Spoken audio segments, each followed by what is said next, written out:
Hey everyone, welcome back to Radio 1 International, where stories meet cinema and we spotlight the worlds being built beyond the screen. If you're new here, go ahead and hit that subscribe button.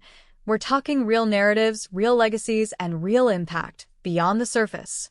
Now, if you've been riding with us, you know we're big on universe building.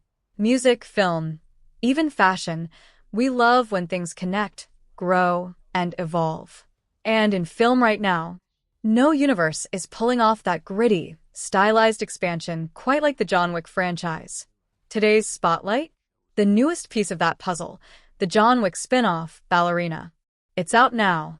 Critics are talking. Fans are split. And the big question is, does it live up to the Wick name? Or is this universe starting to stretch too far? Let's break down the early reviews, the film's performance, and where Ballerina fits in the ever-expanding Wickverse. So, here's the moment. Ballerina, starring Ana de Armas, has officially hit theaters, and it's the first true spin-off in the John Wick universe.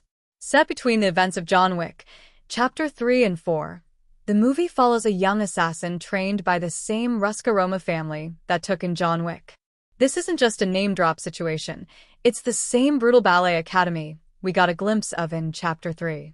And while Wick is known for action, Ballerina leans more into revenge thriller mode. Think sleek, sharp, and emotional, but still violent when it counts. Early reviews? Mixed but leaning positive.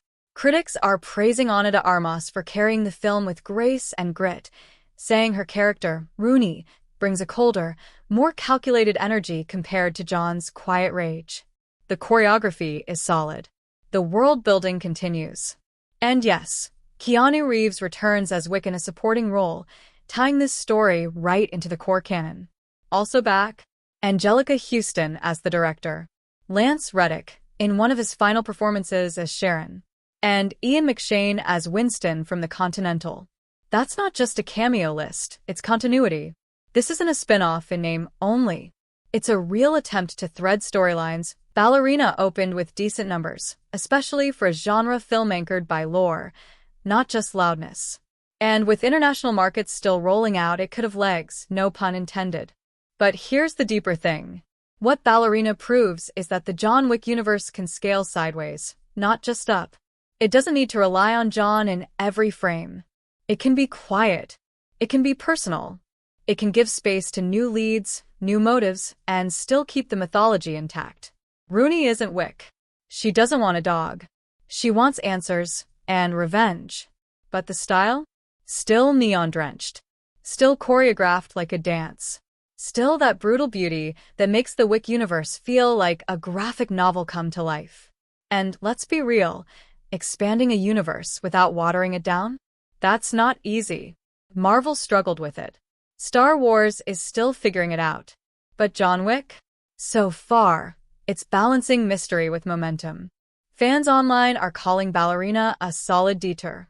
One tweet said, "Not as iconic as Wick, but it doesn't need to be. It adds layers instead of just louder kills." And that's the right energy. It's not trying to replace Wick. It's building around him.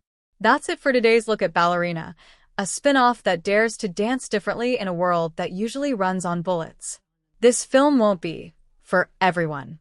It's not wall-to-wall action, but it's a bold step, and it shows that this franchise is in it for the long game, not just the next sequel. If John Wick built the world with gun-fu and grief, Ballerina brings a colder, more personal pain. Less myth, more motive.